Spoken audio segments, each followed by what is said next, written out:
मैं एक जांबाज सऊदी अरब में पाकिस्तान के दुश्मनों के खिलाफ बहुत अहम मालूमात हासिल कर चुका हूँ। पूरी कहानी सुनने के लिए डिस्क्रिप्शन में मौजूद प्लेलिस्ट के लिंक को क्लिक कीजिए और चैनल को सब्सक्राइब करना मत भूलिए। सब्सक्रिप्शन के बटन को दबाइए और बेल आइकन पर क्लिक कीजिए ताकि आपको हमारी तमाम कहानियाँ बिला ताखिर मिलती रहें। और इसे लाइक और शेयर करने के साथ साथ कमेंट करके हमें बताइए कि आपको हमारी वीडियोस कैसी लग रही हैं। तो आइए कहानी की तरफ चलते हैं।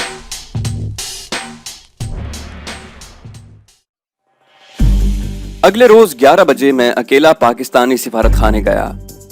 दोनों भारतीयों के शनाख्ती कार्ड और अकामे मेरे पास थे। सिफारत खाने के बाहर पाकिस्तानियों और गैर मुल्कियों का पहले की तरह ही हुजूम था। मुझे देखते ही गार्ड ने सलाम किया और दरवाजा खोलकर मुझे अंदर आने दिया। अंदर वाले चपड़ासी ने भी बड़े मुअद्दब होकर अंदरूनी दरवाजा खुलवाया। मैंने उसे कहा कि मैं फर्स्ट सेक्रेटरी से मिलने आया हूँ। उसने सेक्रेटरी के दफ्तर के चपड़ासी को दरवाजा खटखटा कर बुलाया, जिसने मुझे देखते ही दरवाजा खोल दिया और बहुत मुअद्दब होकर कहने लगा, क्या आप चिट लिखना पसंद करेंगे या सीधे साहब के पास जाएंगे? ये सारा इम्तियाजी सुलूक मेरे थप्पड़ों और फर्स्ट मिलिट्री अटैची के मुझे बाहर तक छोड़कर आने की वजह से था। मैंने चिट पर नाम लिखकर चपड़ासी को दिया और सेक्रेटरी ने मुझे फौरन अपने दफ्तर में बुला लिया। बड़े तपाक से मिलने और बैठने के लिए कुर्सी पेश करते हुए वो बोला कि आज तो आपको चाय पिए बगैर जाने नहीं दूंगा। वो तो हंस हंस कर बातें कर रहा था और इधर मेरा जी चाहता था कि उसका वो हशर करूं जिसे उसकी 7 पुश्तें भी भूल न सकें। सेक्रेटरी के पास पहले से ही 2 आदमी बैठे हुए थे जो उठने का नाम ही नहीं लेते थे। मैंने फर्स्ट सेक्रेटरी को कहा कि मुझे उससे अलहदगी में बात करनी है। वो दोनों मेरी बात सुनते ही उठकर चले गए। ये उन जी हुजूरियों की किस्म के थे जो किसी आला अफसर के पास बिला वजह जाकर चापलूसी और खुशामद करने में मसरूफ रहते हैं। उनके जाते ही मैंने खामोशी से दोनों अकामे और शनाख्ती कार्ड निकाल कर मेज पर उसके सामने रख दिए। मैं चाहता था कि उन्हें देखकर उसका रद्द अमल देखूं। नजीर ने उन्हें उलट पलट कर देखा और बोला कि भारतीय हिंदुओं के हैं।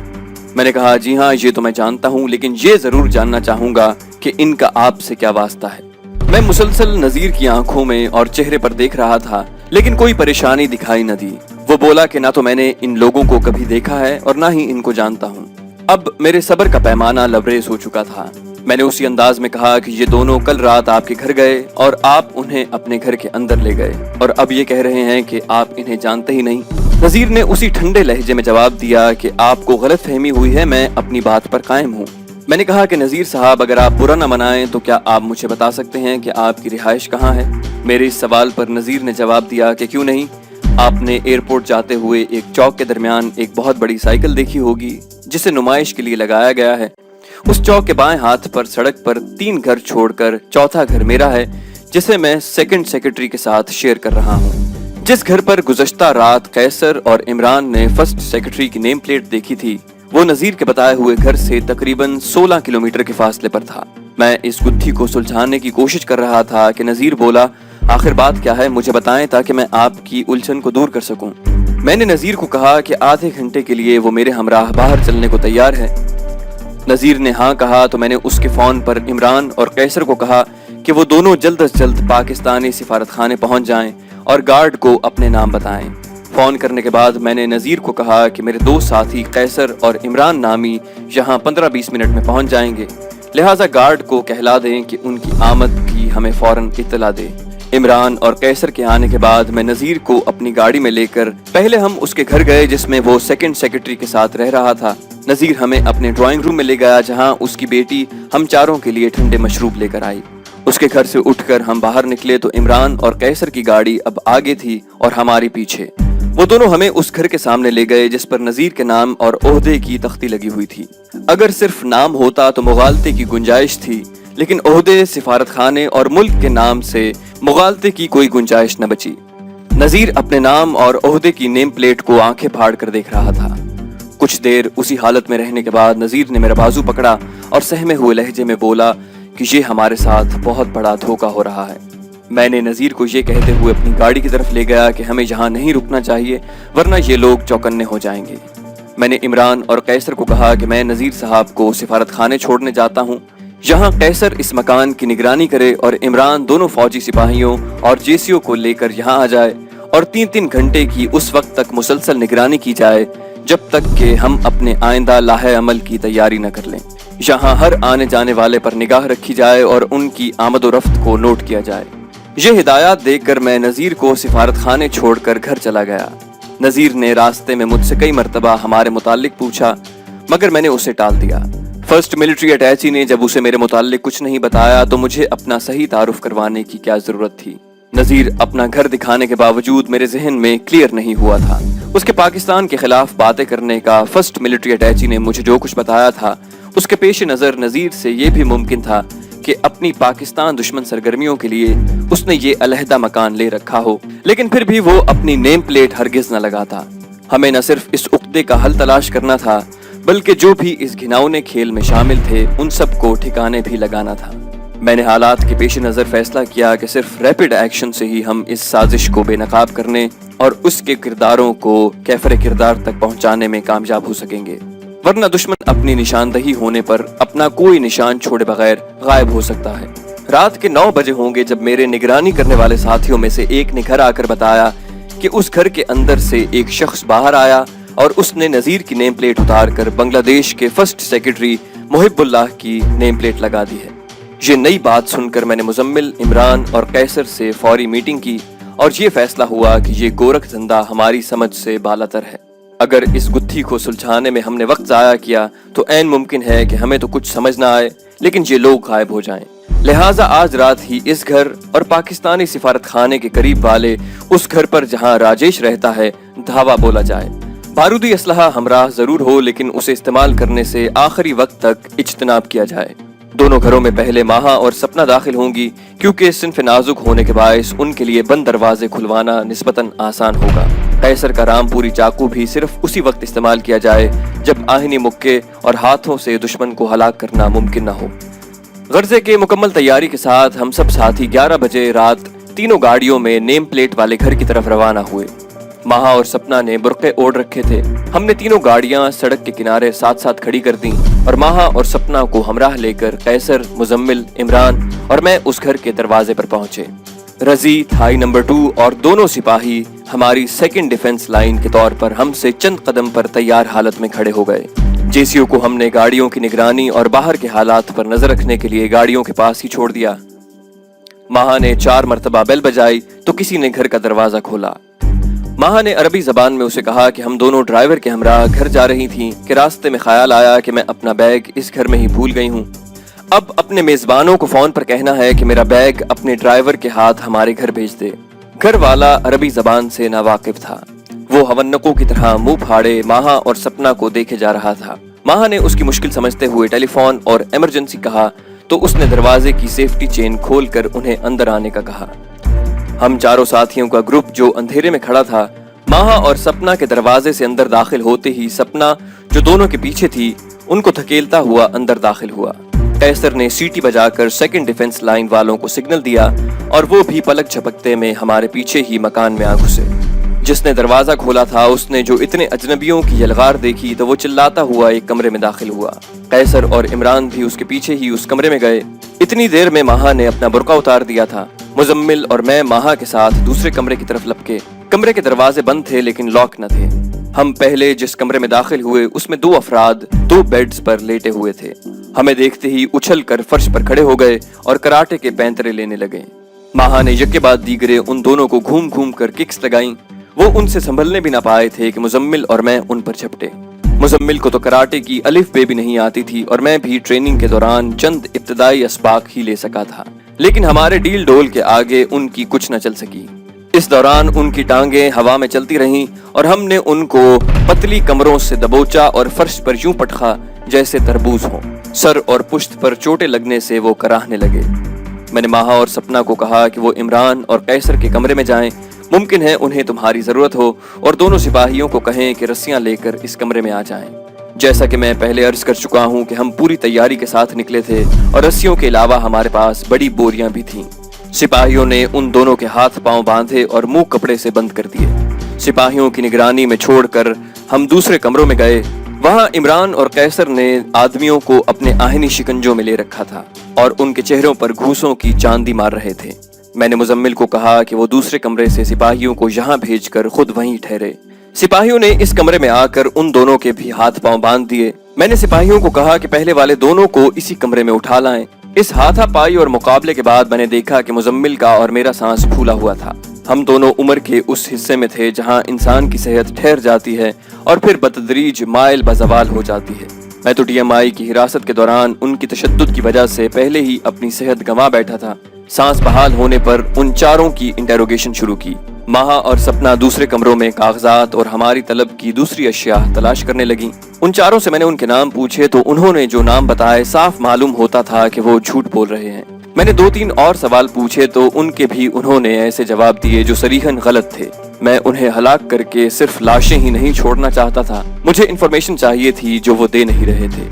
मैंने सिपाहियों को कहा कि दोनों कमरों की खिड़कियों पर पर्दे लटकाने वाले लोहे के रॉड उतार लाएं। रॉड आने पर मैंने दोनों सिपाहियों कैसर और इमरान को कहा कि इनको लिटाकर इनकी गर्दनों पर रॉड रखकर उन्हें हाथों से दबाएं। अभी ये काम शुरू नहीं हुआ था कि सपना ने कहा कि एक रेडियो ट्रांसमीटर पलंग के नीचे से मिला है और सूटकेस, कागजात और फाइलें हैं। ट्रांसमीटर को देखते ही उन चारों के रंग फक हो गए। उधर मेरे साथियों ने रॉड को दबाना शुरू किया। जब उनकी सांस रुकने लगी तो वो गू गू करने लगे। मैंने एक के मुंह से कपड़ा हटाने का कहा। कपड़ा हटते ही वो बोला कि ये तीनों कुछ बताएं या ना बताएं, मैं आपको ये बात 16 आने दुरुस्त बताऊंगा, बस मुझे मारे ना। मैंने इस भारतीय की ऑफर सुनी अनसुनी करते हुए साथियों को उनके गले रॉड से दबाते रहने का कहा। मुझे यकीन था कि बाकी तीनों भी बहुत जल्द ही ब्रेकिंग पॉइंट पर पहुंचकर ऐसी ही पेशकश करने पर मजबूर हो जाएंगे। और हुआ भी ऐन मेरे ख्याल के मुताबिक। बाकी तीनों ने भी यके बाद दीगरे गूं गूं करके अपने मुंह सिपाहियों और रजी की मदद से खुलवाए और इंतहाई इल्तिजाई लहजे में हमें अपने मुतालिक सब कुछ बताने की ऑफर की। मैंने सिपाहियों और रजी की मदद से पहले भारती को दूसरे कमरे में शिफ्ट करवाया और बाकी तीनों के मुतालिक रजी को कहा कि अपना रिवॉल्वर हाथ में लेकर बैठ जाए और इन तीनों में से किसी ने अगर जरा भी हिलने या बोलने की कोशिश की तो उसके सर में गोली मारकर उसे हमेशा के लिए खामोश कर दे। रजी को मैंने ये ऑर्डर इतनी ऊंची आवाज में दिया कि तीनों भारतीय अच्छी तरह से सुन लें। मैं कैसर को भी उनकी निगरानी पर छोड़कर मुजम्मिल और इमरान के साथ दूसरे कमरे में गया जहां पहले भारती को ले जाया गया था। मैंने सिपाहियों को कहा कि पहले इसके सर पर 20 जूते मारें ताकि इसे अच्छी तरह जहन नशीन हो जाए कि हम किसी किस्म का झूठ भी सुनने को तैयार नहीं हैं। जब वो फारिग हुए तो मैंने उसे कहा कि अब बोले और अगर जरा भी गलत बयानी की तो हर गलत बात पर उसके सर पर 50 जूते मारे जाएंगे। सर पर जूते लगने और मेरी वार्निंग से उसकी कुव्वत मुदाफियत अगर थोड़ी बहुत बाकी बची थी तो वो भी खत्म हो गई। उसने कहा कि सर मैं एक लफ्ज भी झूठ नहीं बोलूंगा, बस मेरी जान बख्शी कर दें। हम चारों दिल्ली में DMI के एक्सटर्नल विंग में मुलाजिम हैं। हम 2 माह कबल मुख्तलिफ भारतीय कंपनियों में जिनके दफातर जद्दा में हैं मुलाजमत के वीजे दिलवाकर यहाँ भेजा गया है। मेरा नाम विक्रम है और मैं वायरलेस ऑपरेटर हूँ। मेरे साथियों के नाम हरिचंद, ओम प्रकाश और लक्ष्मीकांत हैं। हमें इस मकान में इस हिदायत के साथ रखा गया है कि हम कम से कम लोगों से मिलें। फौज के एक जनरल हुक्मलाल जी हमें यहाँ सेट करने और टास्क देने के लिए आज से 15-20 रोज पहले यहाँ आए थे। उन्होंने हमें CBI के एक अफसर से ये कहकर मिलवाया था कि जब तक हम इंडिपेंडेंट काम करने के काबिल न हो जाएं, उस वक्त तक हमें CBI के उस अफसर के अहकामात पर अमल करना होगा। जनरल साहब CBI के अफसर जगदीश एक रोज छोड़कर हमें मिलने आते थे और उन्होंने हमें बताया था कि इस मकान में अनकरीब ही हमसे ज्यादा तजर्बेकार और मिडिल ईस्ट के माहिर आदमी हमारे साथ रहेंगे। जगदीश साहब ने हमें ये भी कहा था कि जहां पाकिस्तान और बांग्लादेश के सिफारत खानों के कारकुनों के भेस में काम करें।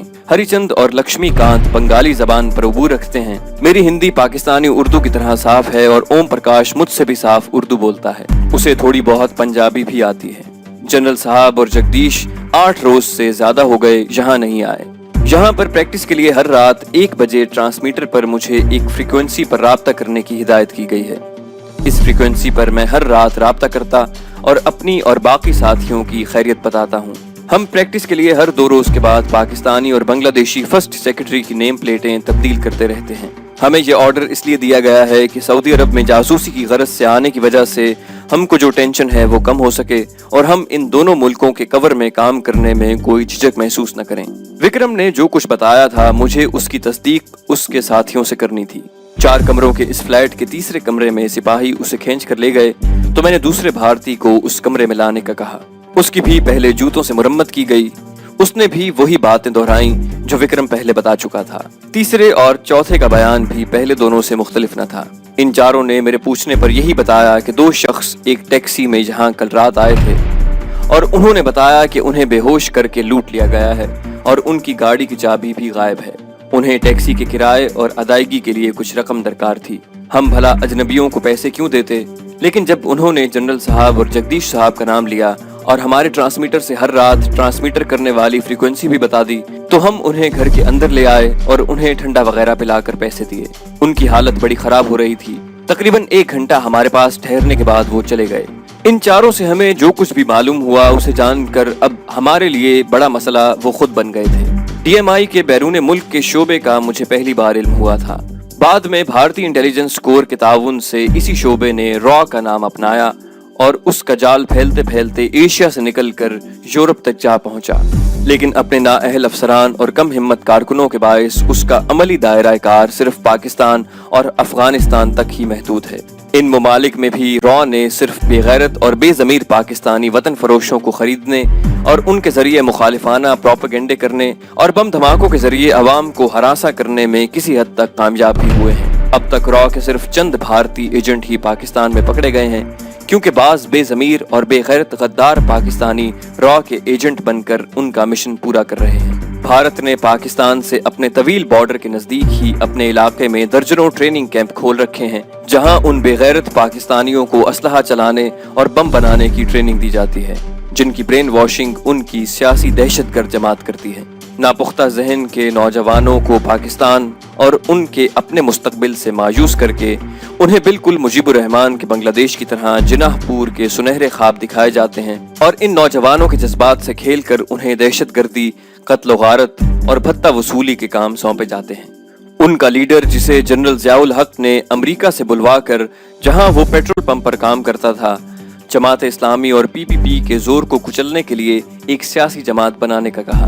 उस शख्स ने अपनी लच्छेदार तकरीरों से यहाँ के अवाम को ऐसे सुनहरी बाग दिखाए कि हमारे भोले भाले कुछ अवाम उसको अपना रहबर, नजात दहिंदा और न जाने क्या कुछ समझकर आंखें बंद करके उसके पीछे चलने लगे। जब दहशतगर्दों की सरपरस्ती करते हुए उसका यहाँ रहना मुहाल हो गया, तो ये लंदन जाकर बैठ गया और वहां से अपनी पार्टी लीडरों को हिदायत और पार्टी के जज्बाती कारकुनों से टेलीफोन पर खिताब करने लग गया। उसके दिमाग में श्रीलंका के तमिल टाइगर्स की तरह अपनी पार्टी के नौजवान कारकुनों को मुल्क और हुकूमत के खिलाफ लड़ाई के लिए तैयार करने का सौदा समाया हुआ था। लेकिन कहाँ राजा भोज और कहाँ गंगू तेली। तमिल टाइगर्स अपनी गर्दनों में हमेशा साइनाइड के कैप्सूल बांधे रखते हैं। श्रीलंका की आर्मी के हाथ आज तक कोई जिंदा तमिल टाइगर नहीं आया। लेकिन जहां इन पीर साहब के टाइगर, जिनके नाम दुम्बा, मादा, कनकटा, इनकी औकात जाहिर करते हैं, जब पकड़े जाते हैं तो थाने के ड्राइंग रूम की सैर के शुरू में ही सब कुछ पटर पटर बोल देते हैं। उनके जुल्म करने और बुज़दिली दोनों की कोई हद नहीं। कराची में दहशतगर्दों के सरगना अजमल पहाड़ी ने जिस तरह अपने साथियों को पकड़वाने और माजी में तशद्दुद से उसके हाथों हलाक किए जाने वाले बेगुनाह लोगों के ढांचे बरामद करवाए, उसी से उसकी और उस जैसे दूसरे दहशतगर्दों की ज़हनियत का अंदाजा होता है। आज के अखबारात में इन पीर साहब की वजीर आजम बनने के इम्कानात के मुताल्लिक लिखा हुआ है। मुझे तो ये किसी चर्सी की हाँ की हुई बड़ मालूम होती है, लेकिन पाकिस्तान के 21 अक्टूबर 1991 से पहले के हालात और वाकयात को सामने रखिए तो ये भी बिल्कुल कोई नामुमकिन बात नहीं। जैसे ख्वाजा मोइन के मशहूर टीवी ड्रामे तालीम बालगा के एक सीन में उस्ताद तलिबा को बताता है कि किसी ज़ेरे तालीम को जब वोट का वाव मिल जाता है तो वो ज़ेरे तालीम वजीर तालीम बन जाता है। इसी तरह अगर पाकिस्तान के माजी पर निगाह डालें तो गद्दार आजम भी दोबारा वजीर आजम बन गए, क्योंकि जाली वोटों के मैंडेट उन्हें हासिल थे। अब अगर ये पीर साहब भी ऐसा ही सोचते हैं तो इन्हें सोचने दें। जैसे किसी मरासी के बेटे ने उससे पूछा कि अगर गांव का नंबरदार और उसके सारे रिश्तेदार मर जाएं तो फिर नंबरदार कौन बनेगा। बाप ने जवाब दिया कि चाहे सारा गांव मर जाए फिर भी तू नंबरदार नहीं बन सकता। इसी तरह मुझे यकीन है कि अगर पाकिस्तान के सारे सियासी लीडर मर जाएं फिर भी ये जाली पीर साहब वजीर आजम नहीं बन सकते। इनको करोड़ों रुपए का भत्ता उनकी पार्टी के पाकिस्तानी कारिंदे भेजते हैं और उनकी अय्याशी के लिए भारतीय हुकूमत और रॉ हर वक्त चश्म बराह रहती है। तो क्या किसी पागल कुत्ते ने उन्हें काटा है कि पाकिस्तान आए और अपने खिलाफ कत्ल की मुतअद्दिद FIRों के जवाब में अदालत में अपनी बेगुनाही साबित करें। इन चारों भारतीय DMI के कारकुनों से जितना भी मुमकिन हो सका था मालूमात हासिल करने के बाद मैंने इमरान, मुजम्मिल और कैसर को कहा कि इनको जिंदा छोड़ने का मतलब अपने लिए मुसीबत मोल लेना है। इन तीनों ने कहा कि आप माहा, सपना और उनसे मिलने वाले ट्रांसमीटर और कागजात को घर ले जाएं। हम उन चारों को ठिकाने लगाकर जल्द ही घर आ जाएंगे और फिर हम आज रात ही राजेश की रिहाइशगाह और मुल्हिका दफ्तर पर धावा बोलेंगे। मैं तो माहा, सपना और उस घर से मिलने वाले ट्रांसमीटर और कागजात को लेकर घर आ गया। माहा और सपना तो हमारी जरूरत की इंफॉर्मेशन के कागजात की छांटी में मसरूफ हो गईं और मैं साथियों के इंतजार में कभी घर के अंदर और कभी घर के बाहर निकलकर उनकी राह देखने लगा। बहैसियत ग्रुप लीडर के उनकी सलामती और मिशन की कामयाबी की जिम्मेदारी मुझ पर थी। खुदा खुदा करके काफी देर के बाद मेरे साथी अपनी गाड़ियों में वापस लौटे। सबका भूख, प्यास और थकावट से बुरा हाल था। मुजम्मिल ने ड्राइंग रूम में जहां हम सब बैठे हुए थे अपने काम की रिपोर्ट देते हुए कहा कि आपके जाने के बाद उन्हीं लोहे के रॉड के साथ हमने उन चारों को खत्म कर दिया। कैसर ने एक अक्लमंदी की कि उन्हें हलाक करने से पहले लास्ट मिनट इन्फो लेने की गरज से उनसे पूछा कि वो यहाँ कौन सी गाड़ी इस्तेमाल कर रहे हैं। एक ने बताया कि टोयोटा सब्ज रंग की गाड़ी पार्किंग में खड़ी है जिसे वो बाजार से सौदा सल्फ लाने और दूसरे निजी कामों के लिए कभी कभार इस्तेमाल करते हैं क्योंकि उन्हें ज्यादा से ज्यादा वक्त घर में ही रहने की हिदायत की गई है। कैसर ने उनसे गाड़ी की चाबी भी ले ली। अभी तक वो चारों इसी गलत फहमी में थे कि हम उनको मार पीट कर छोड़ देंगे, इसलिए वो अपनी जानें बचाने के लिए हमसे पूरा ताउन कर रहे थे। कैसर और इमरान ने आपस में मशवरा करके उन्हें कहा कि उन्हें अब हमारे अफसर आला के पास ले जाया जाए और अगर उन्होंने वहां भी सच बोला तो वो इन्हें रिहा करने का हुक्म भी दे सकता है। कैसर ने पार्किंग में जाकर उनकी गाड़ी स्टार्ट की और पार्किंग के एक खाली हिस्से में जाकर खड़ी कर दी। इस दौरान हमने उन चारों की लाशों के हाथ पांव रस्सियों से आजाद किए और उनके मुंह पर बंधे कपड़े हटाए। दोनों सिपाही रजी और अब्दुल्ला थाई एक एक करके उनकी लाशों को बाजुओं से थामकर उनकी गाड़ी तक ले गए, जहां कैसर और इमरान उनके बेजान जिस्मों को सीटों पर यूं बिठाते जैसे जिंदा हों। जब उन सबको उनकी गाड़ी में ही बिठा दिया गया तो कैसर ने उनकी गाड़ी स्टार्ट की। पीछे हमारी दोनों गाड़ियां थीं। शाहराह फलस्तीन से गुजरते हुए कैसर ने एक पेट्रोल पंप से मोबिल ऑयल के 2 डब्बे खरीदे और थोड़ी दूर जाकर दोनों डब्बों से मोबिल ऑयल जमीन पर उलटकर उन्हें खाली कर दिया और एक दूसरे पेट्रोल पंप से गाड़ी में और उन दोनों खाली डब्बों में पेट्रोल भरवाया और गाड़ी सीधी आगे ले जाकर उस ओवरहेड ब्रिज पर जा पहुंचा जहां से एक सड़क मक्का मुअज़्ज़मा को और 2 सड़कें जद्दा को जाती हैं। कैसर ने रास्ते से ही एक वजनी पत्थर भी उठा लिया था। उसने ब्रिज से शहर को जाने वाली सड़क पर जो बुलंदी से नीचे जाती थी गाड़ी खड़ी की और पेट्रोल भरे दोनों डब्बे चारों लाशों पर खाली कर दिए। फिर उसने गाड़ी स्टार्ट की और एक्सेलरेटर पर पत्थर रखकर उसे पूरा दबा दिया और लाशों को दिया सलाई दिखाकर गाड़ी को गियर में डालकर खुद बाहर आ गया। जलती हुई लाशों के साथ गाड़ी तेजी से ढलवानी सड़क पर भागती हुई और एक जानिब की रेलिंग को तोड़ती हुई तकरीबन 40 फुट नीचे लुढ़कनियां खाते जा गिरी। इंजन और पेट्रोल टैंक ने भी जो लबालब भरा हुआ था आग पकड़ ली। गाड़ी नीचे गिरी तो एक धमाके के साथ बुलंद शोलों की लपेट में आ गई। अब हमारा वहां मजीद ठहरना बेसूद और खतरनाक था, लिहाजा हम कैसर को लेकर सीधे घर वापस आ गए। हमारे मिशन का आधा हिस्सा तो मुकम्मल हो चुका था, बाकी आधे के लिए जाने से पहले हमने खाना खाया और चाय पीकर ताज़ा दम हुए। रात के ठीक 1:30 बजे हमने राजेश के घर का रुख किया। हमारे सारे साथी तीनों गाड़ियों में पाकिस्तानी सिफारत खाने के करीब उस कोठी के करीब पहुंचे। चूंकि इस इलाके में कई सिफारत खाने थे इसलिए पुलिस की पेट्रोलिंग पार्टियां भी जहां चक्कर लगाती रहती थीं। हमने अपनी गाड़ी इस घर से कदरे फासले पर दूसरी कोठियों के बाहर इस तरह खड़ी की जैसे ये गाड़ियां उन कोठियों वालों की हों। गाड़ियों से निकलकर हमने राजेश की रिहाइशगाह की 4 दीवारी को फलांगा। इस कोठी के आधे हिस्से में उस वक्त भी लाइट जल रही थी और छत पर 3 30-30 फुट बुलंद एरियल दिखाई दे रहे थे। इसका मतलब ये था कि उस वक्त भी वायरलेस ट्रांसमीटर से पैगामात की आमद और रफ्त जारी थी। कोठी में दाखिल होने के लिए दरवाजे की घंटी बजानी जरूरी थी। रात के इस वक्त घर वालों को यकीनन किसी की आमद की तवक्को नहीं थी, इसीलिए उन्होंने खुफिया ट्रांसमीटर चालू किया हुआ था। हमने कोठी के चारों तरफ घूम कर देखा, तमाम खिड़कियां बंद थीं।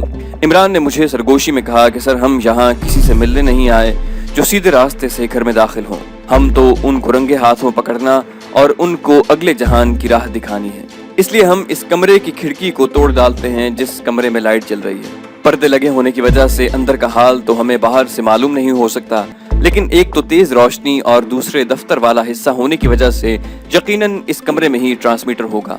और खिड़की से कान लगाकर सुना जाए तो अंदर से कई आदमियों के बोलने की आवाजें भी आ रही हैं। मुझे भी इससे बेहतर कोई तदबीर सुझाई न दी। मुझसे इजाजत लेकर इमरान ने दोनों सिपाहियों को बंगला जबान में समझाया कि उन्हें क्या करना है। रजी और अब्दुल्ला थाई ने कोठी के कंपाउंड से ही वो पुख्ता ईंटें उठाकर बैक वक्त खिड़की पर दे मारी। खिड़की के शीशे टूटते ही कैसर ने खिड़की की अंदरूनी चटखनियां खोली। जेसीओ और रजी ने पर्दों को खींचा और दोनों सिपाही पहले और उनके पीछे जेसीओ कूदकर खिड़की के रास्ते अंदर दाखिल हुए और रिवॉल्वर निकालकर कमरे में मौजूद लोगों पर तान लिए। अब कैसर इमरान भी खिड़की के रास्ते ही अंदर गए और अंदर दाखिले का दरवाजा खोला और मैं मुजम्मिल, माहा और सपना के साथ कोठी के सामने की तरफ बने दरवाजे से उस कमरे में दाखिल हुए। अंदर बड़ा दिलचस्प मंजर था। एक शख्स एक बड़े ट्रांसमीटर के सामने कुर्सी पर बैठा था। उसके कानों पर हेडफोन चढ़े हुए थे और उसने हाथ ऊपर उठा रखे थे। राजेश और दो और शख्स एक टेबल के गिर्द बैठे थे और उनके सामने मेज पर पड़े कागजात को देखकर अंदाजा होता था कि ये कागजात मौसूल होने वाले पैगामात और आने जाने वाले मैसेजेस के थे। उन तीनों ने भी हाथ उठा रखे थे। मेरे सब साथियों के रिवॉल्वरों के रुख उनकी जानिब थे। ये सब दहशतज़दा चेहरों से मेरे साथियों को देख रहे थे। हमारे दरवाजे से दाखिल होने के बाद अब उनकी निगाहें हम पर जमी हुई थीं। मैंने ट्रांसमीटर वाले आदमी के कानों से हेडफोन उतारना चाहा तो इमरान बोला कि सर, मैंने अंदर आते साथ ही ट्रांसमीटर को ऑफ कर दिया था। मैंने इमरान को कहा कि हेडफोन उतारे। इमरान ने हेडफोन उतारते ही एक जोरदार किक उस शख्स को मारी कि वो कुर्सी समेत पटखनियां खाते हुए दूर जा पड़ा। उसने गिरने के बायस लगने वाली चोट को सहलाने के लिए अपने हाथ सर के करीब किए तो जेसीओ उसे एक और किक मारते हुए बोला कि हाथ ऊपर, और उसने उसी हालत में पड़े हुए अपने हाथ ऊपर उठा लिए। इमरान और कैसर राजेश और उसके दोनों साथियों के करीब गए।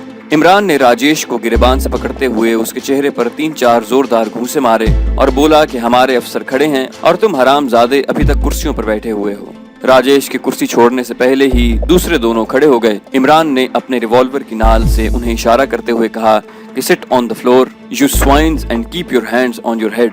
वो तीनों इतने खौफजदा हो रहे थे कि उन्होंने बिला चूचरा इमरान के हुक्म की तामील करते हुए फर्श पर उकड़ू बैठकर अपने सरों पर हाथ रख लिए। ट्रांसमीटर को इमरान ने बंद किया था वरना पैगामात आ जा रहे थे। मैंने ट्रांसमीटर को ऑन किया। कैसर ने अपना चाकू ट्रांसमीटर ऑपरेटर की गर्दन पर रखते हुए उसे खड़ा किया। इस ट्रांसमीटर की दूसरी तरफ के ट्रांसमीटर से फ्रीक्वेंसी पहले ही मिली हुई थी। मैंने हेडफोन का बायां हिस्सा उल्टा करके अपने कान के साथ लगाया और ऑपरेटर को कहा कि दूसरी तरफ वालों को कहे कि बिजली फेल होने की वजह से ट्रांसमीटर आर्जी तौर पर बंद हो गया था, इसलिए सारा पैगाम दोबारा लिखवाया जाए। ट्रांसमीटर वाले मेज पर लेटर पैड पर अधूरी इबारत लिखी हुई थी, जिससे मुझे मालूम हो गया था कि उस वक्त दूसरी तरफ से पैगाम लिखवाया जा रहा था जब मेरे साथी कमरे में दाखिल हुए और इमरान ने ट्रांसमीटर बंद कर दिया। ऑपरेटर ने राब्ता बहाल होने पर पैगाम दोबारा लिखवाने का कहा। पैड पर लिखी हुई इबारत दोबारा दोहराई गई और जब पैगाम मुकम्मल हो गया तो दूसरी तरफ से ओवर एंड आउट कहकर राब्ता खत्म कर दिया गया। इमरान और कैसर ने आज के सारे भेजे हुए और वसूल शुदा पैगाम इकट्ठे किए। राजेश के साथ फर्श पर बैठे दोनों आदमी बगैर गर्दन हिलाए हमारी एक एक हरकत देख रहे थे। उन दोनों की आंखें गुस्से से सुर्ख हो रही थीं। उनकी आंखों की सुर्खी देखकर मुझे शक गुजरा और मैंने दोनों सिपाहियों और जेसीओ को कहा कि उनकी तलाशी लें। उन दोनों की पतलूनों की खास तौर पर बनी अंदरूनी जेबों से 2 लोडेड पिस्टल निकले और पुश्ती जेबों से उनके कार्ड और सर्विस बुक्स मिली। ये दोनों भारतीय आर्मी के इंटेलिजेंस विंग में मेजर थे। मैंने तंजिया तौर पर हंसते हुए कहा कि तो आप दोनों भारतीय आर्मी में मेजर हैं। मैं चाहूँ तो आपके हमरुतबा बल्कि आपसे सीनियर अफसरों को आपसे हुस्न सलूक का कह सकता हूँ, लेकिन आपके मुल्क और फौज का इखलाक इस कदर घटिया है कि मैं अपने फौजी सिपाहियों से ये काम लूंगा। ये कहकर मैंने जेसीओ को कहा कि इनको 20-20 चांटे रसीद करे। ये कहकर मैंने राजेश की तरफ देखा जिसे अपने फौजी अफसरों का हशर देखकर अपना अंजाम साफ दिखाई दे रहा था। मैंने उसे पिचकारते हुए कहा कि देखो, अच्छे बच्चों की तरह सऊदी अरब में अपने खुफिया कामों की सारी तफसील खुद ही बताकर खुद को इस तशद्दुद से बचा लो जो हम न बोलने वालों के साथ करते हैं। राजेश ने दोनों मेजरों की चांटों से तवाज़ो होते देखने के बावजूद खालिस कारोबारी अंदाज में जवाब दिया, पहले मुझे ये यकीन दिला दें कि मुझ पर ना तो तशद्दुद किया जाएगा और ना ही मेरी जान ली जाएगी। राजेश की ये बात सुनते ही मैंने उसके चेहरे पर इतनी जोर से ठुड्डा मारा कि वो पटखनियां खाते हुए दूर जा पड़ा। बकौल मेरे साथियों के मेरा चेहरा गुस्से से तमतमा रहा था। मैंने उसे कहा कि मुर्गा बन जाए। वो मुर्गा बना तो मैंने पीछे से उसे जोरदार किक लगाई। वो लुढ़कनियां खाते हुए 2 मीटर दूर जा पड़ा। मैंने कोई 15 बार उसे मुर्गा बनवा कर किक्स मारी। वो बेहाल हो चुका था। उधर DMI में अपने ऊपर होने वाले तशद्दुद की याद आने पर मैं भी तैश में अपने होशो हवास खो बैठा था। आखिरी किक लगने के बाद वो उठकर खुद ही मुर्गा बन गया और हाँफते हुए बोला कि आप जो कुछ भी पूछेंगे मैं उसका सही जवाब दूंगा, अब बस करें। इधर मैं गुस्से से हाँफ रहा था। मैंने उसे कहा कि अब तुम्हें यकीन आ गया या मजीद यकीन दिलाने की जरूरत है। राजेश ने मुर्गा बने हुए ही जवाब दिया कि आ गया सर, बिल्कुल यकीन आ गया। मैंने मुर्गा बने राजेश की गर्दन पर पांव रखते हुए कहा, पहले तुम तफसील से अपने और अपने खुफिया कामों के मुतालिक बताओ। ये हकीकत है कि मैं तैश में अपने होशो हवास खो बैठा था और अब वही कुछ करना चाहता था जो मेरे साथ DMI की हिरासत के दौरान किया गया था। मेरे तमाम साथी खामोश खड़े मेरे इस वहशीपन को देख रहे थे। राजेश ने बोलना शुरू किया तो असरार के पर्दे हटना शुरू हुए। वो बोला कि सर, मैंने इलेक्ट्रॉनिक्स में कई मुल्की और गैर मुल्की डिग्रियां हासिल की हैं जो मेरे रिहायशी कमरे में मौजूद हैं। आज से तकरीबन 4 साल पहले जब मैं Tata institute of nuclear science में काम करता था तो मेरी आला कारकर्दगी की रिपोर्ट्स पहले CBI और फिर भारतीय फौज के इंटेलिजेंस कोर के नोटिस में आई। सिविलियन लिबास में फौजी अफसरान और CBI वाले कई मर्तबा मुझे मिलने के लिए अचानक और बगैर इत्तला के मेरे दफ्तर और फिर मेरे घर में आने लग गए। पहले तो उन्होंने बिटवीन द लाइंस और फिर खुले अल्फाज में मुझे अपने महकमों में काम करने की ऑफर दी। मेरी शादी को चंद साल ही हुए थे और मैं अपनी बीवी, 2 बच्चों और माता पिता के साथ पुरसुकून और खुशगवार जिंदगी गुजार रहा था। मैं अपनी मुलाजमत से बहुत मुतमईन था, लिहाजा मैंने इनकार कर दिया। मेरा इनकार सुनकर वो आखिरी बार खामोशी से चले गए। उसके चंद दिनों के बाद मेरे एक बच्चे को, जो फ्लैट के बाहर खेल रहा था, अगवा कर लिया गया और उसी रोज जब मैं और मेरे पिताजी बच्चे की तलाश में इधर उधर भाग रहे थे, मेरे पिता को फुटपाथ पर चलते हुए चंद लोगों ने बिला वजह बेदर्दी से पीटा। पुलिस ने बच्चे के अगवा की रिपोर्ट तो दर्ज कर ली लेकिन कोई कार्रवाई न की। दूसरी सुबह मेरे लड़के को एक बंद गाड़ी फ्लैट के सामने छोड़ गई। अगवा करने वालों ने ना तो कोई मुतालबा किया और ना ही बच्चे को कोई गजंद पहुंचाया था। हम सब घर वाले हैरान थे कि ऐसा किसने और क्यों किया। उसी शाम वही फौजी अफसर और CBI वाले मेरे घर आ गए और कहने लगे कि तुम्हारे बच्चे के अगवा और तुम्हारे पिता को पीटने वाले पाकिस्तानी जासूसी एजेंसी के अफराद थे और ये सिलसिला आइंदा भी न सिर्फ जारी रहेगा बल्कि एक एक करके तुम्हारे सारे घर वालों की जानें भी चली जाएंगी। मैं ये सुनकर बेहद परेशान हो गया तो एक फौजी अफसर ने मुझे कहा कि तुम्हारे पास सिर्फ एक ही रास्ता है कि अपने खानदान की हिफाजत और जानों की सलामती के लिए हमारे साथ काम करो। मैं फौरन समझ गया कि ये सब उन्हीं की प्लानिंग थी। मैंने मजबूरन उनके साथ काम करने की हामी भर ली और अपनी मुलाजमत से इस्तीफा दे दिया।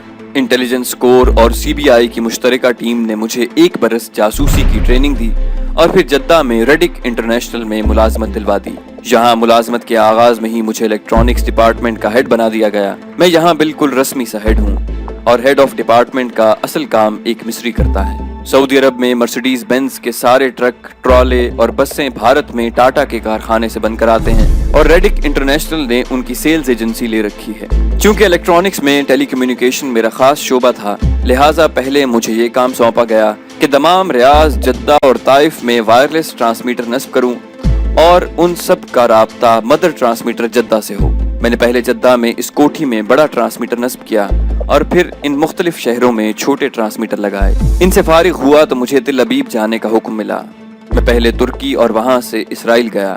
वहां जाने के लिए मुझे एक दूसरे नाम से दूसरा पासपोर्ट दिया गया था। तिल अबीब में बहुत से भारतीय साइंसदान उनके एटमी रिएक्टर पर काम करते हैं। भारतीय और इसराइली साइंसदानों को अमरीकी उस्तादजा न्यूक्लियर एनर्जी की एडवांस ट्रेनिंग भी देते हैं। मैं 6 माह तिल अबीब में रहा और वहाँ के मोसाद के मेन ट्रांसमीटर से जद्दा वाले ट्रांसमीटर का राब्ता कायम किया। यहाँ वापस आकर मुझे भारतीय इंटेलिजेंस ने एक और काम सौंपा। ये काम माइक्रो ट्रांसमीटर्स को, जो भारतीय सिफारती डाक में बगैर किसी चेकिंग के भारतीय सिफारत खाने में पहुंच जाते थे, उन्हें चेक करके ऑपरेशनल करना था। ये ट्रांसमीटर बोर्ड पिन के साइज के हैं और उनकी एक जानिब पिन होती है और उसमें मरकरी एयर बैटरी इस्तेमाल की जाती है। इसकी रेंज 100 मीटर के दायरे तक होती है। हमारे भारतीय सिफारती अमले और कारोबारी लोगों ने ऐसे सैकड़ों ट्रांसमीटर सऊदी अरब के मुख्तलिफ हसास महकमों, एयरपोर्ट्स, बंदरगाहों और सऊदी फौज के आला अफसरान के दफ्तरों में छुपा रखे हैं। उन्हीं की तादाद के बराबर हमारे छोटे पोर्टेबल ट्रांसमीटर इन इलाकों पर काम कर रहे हैं और तमाम इत्तलात इस शहर के बड़े ट्रांसमीटर को दी जाती हैं। बड़ा ट्रांसमीटर इन सब इत्तलात को छान फटक कर हमारे जद्दा के मेन ट्रांसमीटर को भेजते हैं और हम ये इत्तलात इस कोठी में लगे ट्रांसमीटर से बैक वक्त दिल्ली और तिल अबीब को भेजते हैं। राजेश दम लेने को रुका। मैं और मेरे साथी आंखें फाड़े और मुंह खोले राजेश के कहे हुए एक एक लफ्ज को सुन रहे थे। हमारे वहमो गुमान में भी नहीं था कि भारत और इसराइल ने सऊदी अरब में जासूसी का इस कदर वसी जाल फैला रखा होगा। राजेश ने मुझे मुखातिब करते हुए कहा कि सर, फर्श पर बैठे बैठे मेरे घुटनों में दर्द हो रहा है। میں نے عمران کو اشارہ کیا اور اس ٹرانسمیٹر آپریٹر کی کرسی اس کے قریب رکھ دی اور راجیش اس پر بیٹھ گیا۔ میں نے نرم لہجے میں راجیش کو کہا کہ اپنا بیان جاری رکھے۔ اس نے کہا کہ سر، سی بی آئی کے ایک اعلیٰ افسر مسٹر جگدیش اور ایک بھارتی فوج کے جنرل حکم چند تقریباً 2 ہفتے پہلے مجھ سے ملے تھے اور انہوں نے کہا تھا کہ بہت جلد ہمارے ہاتھ ایک انمول نیوکلیئر فارمولا آ جائے گا جسے تم دیکھو گے کہ کس حد تک درست ہے۔ اس ملاقات کے بعد یہ دونوں پھر کبھی نہیں آئے۔ ٹاٹا انسٹیٹیوٹ کے ایک ڈائریکٹر بھی ان کے ساتھ تھے، وہ بھی پھر پلٹ کر نہیں آئے۔ میں نے راجیش سے پوچھا کہ کیا اس کے پاکستانی سفارت خانے سے بھی کوئی تعلقات ہیں۔ اس نے کہا کہ سر، میں کبھی بھی پاکستانی سفارت خانے میں نہیں گیا، لیکن نچلے سفارتی عملے کے ذریعے میں نے سفیر سے لے کر 3rd سیکرٹری اور سارے ملٹری اٹیچی کے کمروں میں مائکرو ٹرانسمیٹر خفیہ جگہوں پر رکھوا دیے ہیں اور پاکستانی سفارت خانے میں ہونے والی ایک ایک بات ہم تک پہنچ رہی ہے۔ اس وقت سفارت خانہ بند ہے، ورنہ میں آپ کو ہر کمرے میں ہونے والی گفتگو سنوا دیتا۔ میں نے راجیش کو کہا کہ مجھے سارے سعودی عرب میں تمہارے مائکرو ٹرانسمیٹرز اور بڑے ٹرانسمیٹرز کی تفصیل چاہیے۔ راجیش نے بتایا کہ ایک بڑے بریف کیس میں جو اس کے رہائشی حصے میں پڑا ہے ان سب کی تفصیل موجود ہے۔ میں نے عمران کو کہا کہ راجیش کو اس کے رہائشی حصے میں لے جائے اور وہ بریف کیس لے آئے۔ راجیش کے پاؤں سے رسی کھول دی گئی اور بندھے ہاتھوں کے ساتھ وہ عمران کے ہمراہ جا کر ایک خاصا بڑا بریف کیس لے آیا۔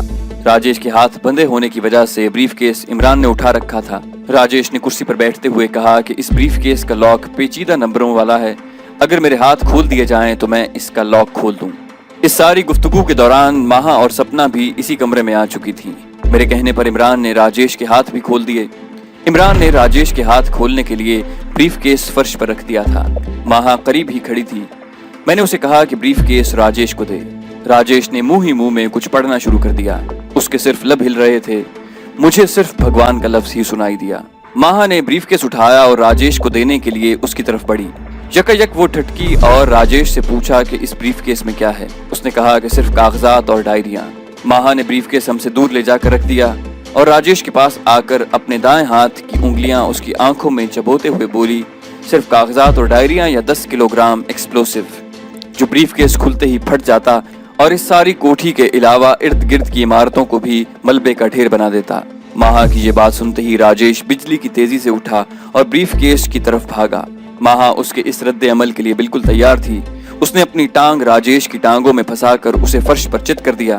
یہ سب کچھ سیکنڈ میں ہوا۔ ہم ابھی معاملے کی تہہ تک پہنچے بھی نہ تھے کہ ماہا نے مجھے مخاطب کرتے ہوئے کہا کہ ذرا اس بریف کیس کا وزن دیکھیے، یہ کم از کم 13 کلو ہے۔